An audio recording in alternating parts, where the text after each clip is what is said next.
দরকার নাই। শয়তানকে যদি পাবার চান লাগাতার 3 জুম্মা মসজিদের শেষ কাতারে নামাজ পড়বেন। আপনি খালি খেয়াল করে দেখবেন সবার শেষে আসে কে, সবার আগে যায় কে। সবার শেষে আসবে, সবার আগে যাবে। একই লোক যদি লাগাতার 3 জুম্মা এই আমল করে তাহলে বুঝবেন উই ফেরেশতা কয় আল্লাহ এই দেশের নাম কি? যেই দেশে ওর চাচা দান করলে তোমার জায়গা হয় আর ওরা টাকা পয়সা দেয় তোমার ঘর বানিয়ে দেয়, এই দেশের নাম কি? আল্লাহ বলতেছে ওই দেশের নাম হলো বাংলাদেশ। ওই দেশে শুধু কোরআনের ওয়াজ শোনে কিন্তু বাস্তবে আল্লাহর কোরআনকে আমল করে না। যখন বাচ্চা আইছে তখন রাগ করে বলতেছে আল্লাহ তুমি যদি আমাকে একটা পুত্র সন্তান দাও আমি শয়তানকে এক সুন্দর ভাত খেলাম। একজনের বইয়ের বাড়ি বাচ্চা আইছে, নিয়ত করছে আল্লাহ তুমি যদি আমাকে একটা পুত্র সন্তান দাও আমি পীর সাহেবকে এক সুন্দর ভাত খেলাবো। আল্লাহ একটা কন্যা সন্তান দিছে, আর ভাত কিরান লাগে। পরের বারে আবার একটা বইয়ের বাটে বাচ্চা আইছে, নিয়ত করছে আল্লাহ তুমি যদি আমাকে একটা পুত্র সন্তান দাও আমি মসজিদের ইমামকে এক সন্ধ্যা ভাত খেলাবো। আল্লাহ সেইবারও একটা কন্যা দিছে। পরের বার চান্স নিচ্ছে দিকে আর একবার চান্স নেই, যেরকম আমি 3 বার চান্স নিয়ে 3টাই বেটি হচ্ছে, বুঝলেন। পরের বার চান্স নিয়ে বইয়ের পেটে যখন বাচ্চা আইছে তখন রাগ করে বলতেছে আল্লাহ তুমি যদি আমাকে একটা পুত্র সন্তান দাও আমি শয়তানকে এক সুন্দর ভাত খেলাবো। আল্লাহ সেইবারই একটা পুত্র দিছে। সন্তানের মা এখন সন্তানকে কোলে নিয়ে বলে দিয়ে আল্লাহ বোঝে মন কায়রা নিতে কতক্ষণ, দিয়ে আল্লাহ বোঝে মন কায়রা নিতে কতক্ষণ। তুমি যে নিয়ত করলে পুত্র হলে শয়তানকে এক সুন্দর ভাত খেলাবা, তো শয়তানকে দাওয়াত দেও না কেন? স্বামী বলে পীর পাওয়া যায়, ইমাম পাওয়া যায়, শয়তান আমি কোথায় পাই? এখন বউ বলতে শয়তানকে যদি দাওয়াত না দাও তোমার ভাত খাওয়া বন্ধ। তুমি জানো মান্যত পুরো না করলে সন্তান আমার বাঁচবে না। ওই মনের দুঃখে রাস্তা ঘুরতেছে, একজন বলে কে রে ভাই মন ভার কেন? মন ভার কেন? বেটা হওয়ার কারণে। কারে পাগলা, বেটা হলে মানুষ খুশি হয়, তোর মন ভার কেন? বলে নিয়ত করছি ভাই শয়তানকে এক সন্ধ্যা ভাত খেলাবো। এখন শয়তান আমি কোথায় পাই? বউ বাড়ির ভাত বন্ধ করে দিছে, শয়তানকে দাওয়াত না দিলে আমাকে ভাত দেবে না। তখন ওই লোকটা বলতেছে শয়তানকে যদি পাবার চাও তাহলে বাবার দরবারে যাও। মারাত্মক কথা কথা, শয়তানকে যদি পাবার চাও তাহলে বাবার দরবারে যাও। তো বলতেছে বাবার দরবারে গেলে শয়তান কেমনে পাওয়া যাবে? বলে আমরা তো বাবার মুরিদ। একদিন বাবার সামনে আমরা কয়েকজন মুরিদ বসে আছি, ইতিমধ্যে বাবা চোখ বন্ধ করে এক মুরিদ খপ করে পড়ে গেছে। বলতেছে বাবা আপনি চোখ বন্ধ করে থাকতে থাকতে এরকম হঠাৎ ঝাঁকি মারার কারণ? বলে আমি চোখ বন্ধ করে দেখতেছি কাবার উঠে একটা মুরগি ঘুরতেছে, তো এটি থেকে ঝাঁকি দিয়ে মুরগি খেতে দিলাম যদি পায়খানা করে। মুরিদরা কয় হাই রে বাবা কোথায় কাবা আর কোথায় বাবা? যে বাবা চোখ বন্ধ করলে কাবা ঘরের মুরগি দেখবার পায় সেই বাবার কাছে যা, শয়তান কোন জায়গাতে আছে বাবাই কবার ঘরে যা। মুরিদের কথা মতোই বাবার দরবারে গেছে।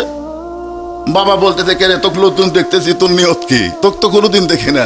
বলে বড় আশা নিয়ে আইছে বাবা, শয়তান কোন জায়গাতে আছে একটু খবর দেন তো। বাবা কয় শয়তানের খবর কেন? বলে আমার একটা ছেলে হয়েছে, আমি নিয়ত করছি শয়তানকে এক সন্ধ্যা ভাত খেলাবো, কিন্তু শয়তানকে খুঁজে পাচ্ছি না। কেন তুই নিয়ত করে পারিস না পীর সাহেব এক সন্ধ্যা ভাত খেলাবো? বলে হ্যাঁ বাবাকে খাওয়াবার চাইছিলাম কন্যা হচ্ছে, ইমামকে খাওয়াবার চাইছিলাম কন্যা হচ্ছে, যেই শয়তানকে খাওয়াবার চাইছি পুত্র হচ্ছে। বাবার হাতে এক লাঠি ছিল, মারছে বাড়ি। ওই বাড়ি খায় আসতেছে, আস্তে আস্তে রাস্তার মধ্যে ইমামের সাথে দেখা। ইমাম বলতেছে ভাই কোথায় গেছিলেন? বলে বাবার দরবারে। কেন? বলে শয়তানের খোঁজে। খোঁজ তো দিবার পারলো না, লাঠিতে মারলো বাড়ি।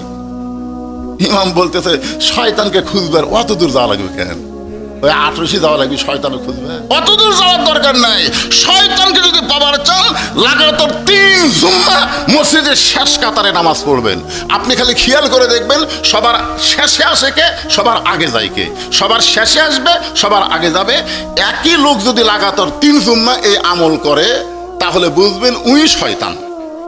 সবার শেষে আসে, সবার আগে যায়। একই লোক যদি লাগাতার কয় জুম্মা 3 জুম্মা যদি আমল করে তাহলে বুঝবেন উনি শয়তান। ওরই এক সন্ধ্যা ভাত খাওয়াই দিলে আপনার মান্যত পুরা হবে। কারণ আল্লাহ কোরআনে বলেছেন মিনাল জিন্নাতি ওয়ান নাস, শয়তান খালি জিনের মধ্যে না, শয়তান মানুষের মধ্যেও আছে। এখন মসজিদের শেষ কাতারে নামাজ শেষ করে বসে আছে, সবার শেষে আসে কে? প্রথম জুম্মায় দেখে সবার শেষে আইছে ওর চাচা। সবার শেষে কি আইছে? ওর চাচা।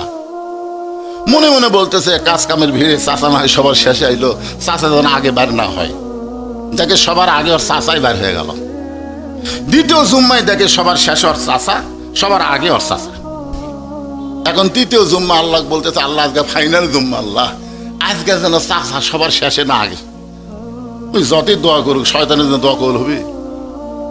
সবার শেষ ওর চাচাই আইছে, উনি এখন বলতেছে আল্লাহ শেষে আইছে, কিন্তু সবার আগে যেন বার না হয়, অন্তত চাচার আগে কেউ একটা বার হোক। কারণ আমি শয়তান দেখতে চাই, তাই বলে বাপের ছোট ভাই শয়তান হোক এটা আমি দেখতে চাই না। কিন্তু যেই মাত্র সালাম ফিরেছে, চাচাই আগে বার হয়ে গেছে। একদিক দিয়ে খুশি, একদিক দিয়ে বেজার। খুশি হওয়ার কারণ হলো শয়তান পাওয়া গেছে, আর বেজার হওয়ার কারণ হলো চাচাই শয়তান। এখন চাচার বাড়িতে গিয়ে বলে, চাচা আগামী সোমবারে আমার বাড়িতে আপনার দাওয়াত, আগামী সোমবারে দুপুর বেলায় আমার বাড়িতে আপনার দাওয়াত। চাচা ছোট বাচ্চার মতন কাঁদতেছে। বাস্তা বলে, চাচা কান্দেন কেন? চাচা কান্দের বলে, বর্তমানে বইয়ের অত্যাচারে, বেটার বইয়ের অত্যাচারে বেটার বাড়িতে আমার খাওয়া হয় না, আর তুই ভাস্তা হয়ে আমাকে দাওয়াত দিলি। অনেক বেটার বউ আছে, বেটার বউ হওয়ার পর থেকে বাপ মাকে আর দেখতে দেয় না। জোরে কোন কথা ঠিক কিনা? এরকম আছে না? না। এখন চাচা কান্দার বলে, বর্তমানে বেটার বইয়ের অত্যাচারে বেটার বাড়িতে আমার খাওয়া হয় না, আর তুই ভাস্তা হয়ে চাচাক দাওয়াত দিলি। ভাস্তা মনে মনে কয়, কি দেখে যে দাওয়াত দিছি আগে বলবো না, আগে কাম হয়ে যাক তারপরে বলবো। জোরে কোন ঠিক কিনা? বাগান একটু মনোযোগ দেন। এইরকম জুমার নামাজ আদায় করে অনেক আল্লাহর বান্দা। আগামী সোমবারে চাচার ভাস্তার বাড়িতে চাচার দাওয়াত। আমি আপনাদের অবশ্যই বলবো খবরটা কি হয়। তার আগে যারা শুধু জুম্মার নামাজ পড়ে তাদের জন্য বলতেছি। একজন আমাকে বলতেছে, হুজুর আমি 5 ওয়াক্ত পড়ি না, শুধু জুম্মার নামাজ পড়ি, আমি কি বেনামাজি? কন আপনি কন, আমি তো জুম্মার নামাজ পড়ি হুজুর, তাই বলে কি আমি বেনামাজি? আল্লাহ আমাকে জান্নাত দিবে না? তখন আমি বললাম, লা তাকনা তুমি রহমাতিল্লাহ, ইন্নাল্লাহ ইয়াগফিরু যুনুবা জামিয়া, ইন্নাহু হুয়াল গাফুরুর রহিম। আল্লাহর দয়ার কোনো সীমা? আল্লাহ হাসরের ময়দানে বলবে, এই যারা 5 ওয়াক্ত নামাজ পড়নি, খালি জুম্মার নামাজ পড়েছো, আমি আল্লাহ তাদেরকে জান্নাত দিয়ে দিলাম, যাও। তখন খালি জুম্মা যারা পড়ছে এরা খুশি হবি ভাই। আয় আয়, ওরা কষ্ট করে ফজর পড়ছে, জোহর পড়ছে, এসা পড়ছে, আর খালি জুম্মা পড়ে জান্নাতে যাচ্ছি রে। জান্নাতের দরজার যায় দেখে বিশাল একটা তালা। জুম্মা পাটি বলবে, আল্লাহ জান্নাত দিলেন, জান্নাতের দরজার যে তালা লাগানো আছে, আল্লাহ বলতেছে খুঁজা দেখ, চাবি তোদের কাছে আছে। এবার জুম্মা পাটি খুঁজা দেখবে, পকেটের মধ্যে একটা চাবি আছে। ওই চাবিটা তালার মধ্যে ঢুকবে কিন্তু ঘুরবে না, ঢুকবে ঠিকই ঘুরবে না। বলে আল্লাহ চাবি তালার মধ্যে ঢুকলো কিন্তু ঘোরে না। আল্লাহ বলে তালার মধ্যে 5টা দাগ আছে, তোর চাবির মধ্যেও 5টা দাগ থাকা লাগবে, দাগে দাগে মিল হবে, কুটটুস করে তালা খুলবে। তোর চাবির মধ্যে দাগ আছে, তাই তেল তেলা। আল্লাহ কিসের 5টা দাগ? আল্লাহ বলবেন ফজর, জোহর, আসর, মাগরিব, এশা, এই 5 ওয়াক্ত নামাজ যারা পড়বে, as-salatu মিফতাহুল জান্নাহ, তাদের চাবিটা জান্নাতের দরজা খুলে যাবে। জোরে বলেন সুবহানাল্লাহ। ঈমানকে রক্ষা করতে গেলে 1 নম্বর ইবাদতের নাম কি? আরো জোরে বলেন, নামাজ। পুরুষ মানুষের জন্য 1 নম্বর ইবাদতের নাম হলো নামাজ। কিন্তু যারা নারী, এই তেল ধাপের মরদেরা, আপনারা মরদ মানুষ, আপনাদের জন্য 1 নম্বর আমল হলো নামাজ। কিন্তু যারা মেয়ে মানুষ তাদের জন্য 1 নম্বর আমল কি? আমি চা খাই না ভাই, জীবনেও চা খাই না। এদের উপর 42 বছর হয়ে গেল আমার ওয়াজের বয়স, চা কেউ খিলাপ পাননি। আমি সেই দিন চা খাবার চাইছি যেদিন আমার সামনে বসা শ্রোতারা সবাই 1 কাপ করে পাবি। কারণ খাওয়ার একটা আদব আছে, একলা খাইও না, সবাই মিলা খাও। জোরে কোন কথা ঠিক কিনা? এক সাহাবী নবীর কাছে 1 গ্লাস দুধ নিয়ে আইছে, এসে বলতেছি, ইয়া রাসূলুল্লাহ, এই দুধটা যদি আপনি পান করেন তাহলে আমি খুবই খুশি হই। নবী গিলাসের দিকে তাকালেন আর সাহাবীর দিকে তাকালেন। নবী তাকায় দেখে সাহাবী খুব গরিব মানুষ। সাহাবী খুব কি মানুষ? গরিব মানুষ। 1 গ্লাস দুধ। নবী কানে কানে বলে, আমার কাছে আসো। যে কাছে আইছে তখন বলতেছে, তুমি যে 1 গ্লাস দুধ লিয়াচ্ছ আমাকে খিলানোর জন্য, যখন আমি একলা থাকি তখন আমাকে দিবার পারো নি। এখন এতগুলো সাহাবীর সামনে আমি ওয়াজ করতেছি আর তুমি 1 গ্লাস দুধ লিয়াচ্ছ। তোর কই হুজুর আমার বাড়ির তোর নাই, বস, তোর বাড়ির যখন নাই তোর বস। বসে আল্লাহ রাসূল বলতেছে, আবু বকর তোমার থেকে শুরু হবে, এই গিলাসটা নাও, তুমি পেট ভরে দুধ পান করে উমরকে দিবে, উমর পেট ভরে পান করে ওসমানকে দিও, ওসমান পেট ভরে পান করে আলীকে দিও। এভাবে রাসূল বললেন যে সবাই পেট ভরে দুধ পান করে আরেকজনকে পার করে দিও। আবু বকর গিলাসের দুধের দিকে তাকায় আর চিন্তা করে, যে দুধ আছে আমি 2 ঢোক খালি দুধ শেষ, পেট ভরে কেমনে হবে। আবু বকর রাদিয়াল্লাহু বারবার গিলাসের দিকে তাকায় থাকে। রাসূল ডাকতে বলে, আলী, আবু বকর, যে 2 চোখ তোমার গিলাসের দুধ কম দেখতেছে, এই 2 চোখ তুমি বন্ধ করে দাও। সঙ্গে সঙ্গে আবু বকর 2 চোখ বন্ধ করে দেখে তার হাতে দুধের গিলাস নাই, ওই গিলাসটা যেন আল্লাহ দুধের ভাণ্ড বানায়া দিছে। পেট ভরে দুধ পান করে উমরকে দেয়। উমর ফারুক আবু বকরের মুখের দিকে তাকায় আর গিলাসের দিকে তাকায়। আবু বকর বলে, উমর কি দেখতেছে? বলে, আপনি যে ঢক ঢক করে খালেন, কি খালেন? আপনি যে খালেন, খাওয়ার যে ঢক ঢক করে একটা শব্দ শুনলাম, তো দুধ তো সাথাই আছে। আবু বকর বললেন, উমর চোখ বন্ধ কর, বন্ধ কর। উমর ফারুক চোখ বন্ধ করে দেখে তার হাতে দুধের গিলাস নাই, আল্লাহ তাআলা দুধের বালতি বানায় দিছে। জোরে করো সুবহানাল্লাহ। সবাই চোখ বন্ধ করে দুধ পান করে পেট ভরে গেল। নবীর কাছে দুধের গিলাস দিল, নবী দুধ পান করে সাহাবীকে বলল, ধরো গিলাস ধরো। সাহাবী তাকায় দেখে যা দুধ তাই আছে। বলল, ইয়া রাসূলুল্লাহ, যা দুধ দিলাম তাই আছে। রাসূল বললেন, তোমার দুধ তুমি দিয়েছো, কিন্তু তুমি দাওয়াতকারী, আর যিনি খাওয়াইছেন তিনি হলেন আল্লাহ। খাওয়ানোর মালিক কে? তুমি দাওয়াতকারী। আল্লাহ তাআলা তোমার দুধের উপরে বরকত দিয়া, আমা মিন দাব্বাতিন ফিল আরদি ইল্লা আলাল্লাহি রিজকুহা। জোরে বলেন আল্লাহু আকবার। একটু খেয়াল করেন, পুরুষ মানুষের জন্য 1 নম্বর হলো নামাজ।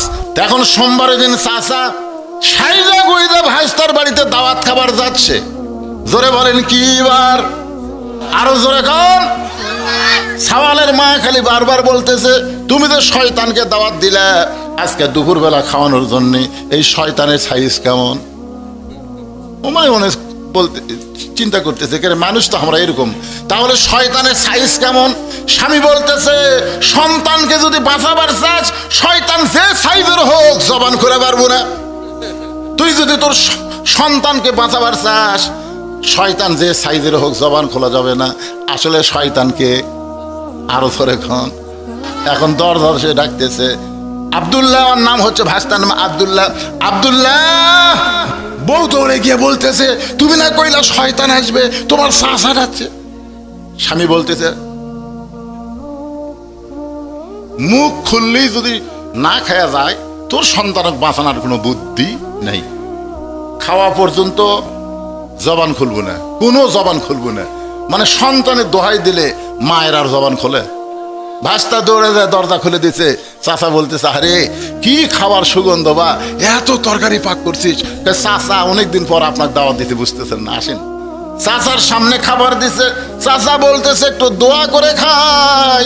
ভাস্তা বলতেছে, আগে খাওয়া তারপরে দোয়া, কারণ ভাস্তা জানে শয়তানের দোয়া উল্টা হবে। জোরে কোন কথা ঠিক না? শয়তানের দোয়া উল্টা হয়ে যাবে। এই জন্য ভাস্তা বলে, চাচা আগে খাওয়া তারপরে দোয়া। খাওয়া দাওয়ার পরে চাচা যখন দোয়া করবার চায়, ভাস্তা হাতের উপর হাত দিয়ে বলতেছে, শয়তানের দোয়ার দরকার নাই। চাচা কয়, কি করলি তুই? তোর বাপের আপন আমি ছোট ভাই, তুই কি করলি? আমি কইনি চাচা, মসজিদের হুজুর কছে। কেরে যেই হুজুরে আমরা মাস গেলে বেতন দেই, সেই হুজুর আমাকে শয়তান করলো, চ হুজুরের কাছে চ। ভাস্তা টাইনে হুজুরের কাছে নিয়ে গেছে। হুজুর, এত বড় সাহস আপনার কেমনে হলো? আমার শয়তান করছেন? না, আমি আপনি কইনি। এই আমি তোর চাচা শয়তান করছি? না, তা তো কননি। আপনি কছেন 3 জুম্মা লাগাতার সবার শেষে আসবি, আগে যাবি, ওই শয়তান হবি। আমি তো কারো নাম কইনি। ভাস্তা বলতে আমি চাচার মধ্যেই এই আমল পাচ্ছি। লাগাতার 3 জুম্মা সবার শেষে আসে, সবার আগে যায়। চাচা কয় খালি 3 জুম্মা করে, আমি যেদিন থেকে জুম্মা ধরছি সেদিন থেকেই আমল করতেছি। তখন ভাসটা দৌড়ে যায়, চাচা হুজুর কয় হুজুর তাহলে এটা কি হলো? 3 জুম্মা যদি শয়তান হয় তাহলে 100 জুম্মার খবর। তখন চাচার চোখ দিয়ে পানি পড়তেছে। ইমাম বলতেছে আপনি তওবা করেন। ইযা নুদিয়া লিস-সালাতি মিন ইয়াউমিল জুমআ ফাসাউ ইলা যিকরিল্লাহ। আল্লাহর হুকুম হলো জুমার নামাজের আজান দেওয়ার সঙ্গে সঙ্গে দৌড়াদৌড়ি করে তোমরা মসজিদে সবার আগে চলে আসবা, একটা উট কুরবানি সওয়াব পাইবা। আজ থেকে আপনি তওবা করেন। চাচা বলতেছে তওবা করলাম, এখন থেকে সবার আগে আসবো, সবার শেষে যাব, আর কোনোদিন পরে এসে আগে যাব না। এবার ইমাম সাহেব বলতেছে তোমার মান্যত পুরা হলো, তোমার চাচার তওবাও আল্লাহ কবুল করে নিল। আমার চাচা 10 শতক আল্লাহ কি করছে? দান করছে, আর আমরা টাকা পয়সা দিয়ে আল্লাহ ঘর বানিয়ে দিছি। তখন ফেরেশতা কয় আল্লাহ এই দেশের নাম কি? যেই দেশে ওর চাচা দান করলে তোমার জায়গা হয় আর ওরা টাকা পয়সা দেয় তোমার ঘর বানিয়ে দেয়, এই দেশের নাম কি? আল্লাহ বলতেছে ওই দেশের নাম হলো বাংলাদেশ। ওই দেশে শুধু কোরআনের ওয়াজ শোনে কিন্তু বাস্তবে আল্লাহর কোরআনকে আমল করে না। এই কোরআনকে যদি বাংলার মুসলমান গ্রহণ করে তাহলে শাহাদাত আঙ্গুল দিয়ে কোনোদিন বলতে পারবে না এই জায়গা আমার, বরং সে বলবে এই জায়গা আমি দেখাশোনা করি, এই বাড়ি আমি দেখাশোনা করি, মূল মালিক আমি না, মূল মালিক হচ্ছে আমার আল্লাহ। জোরে বলেন কথা ঠিক কি না?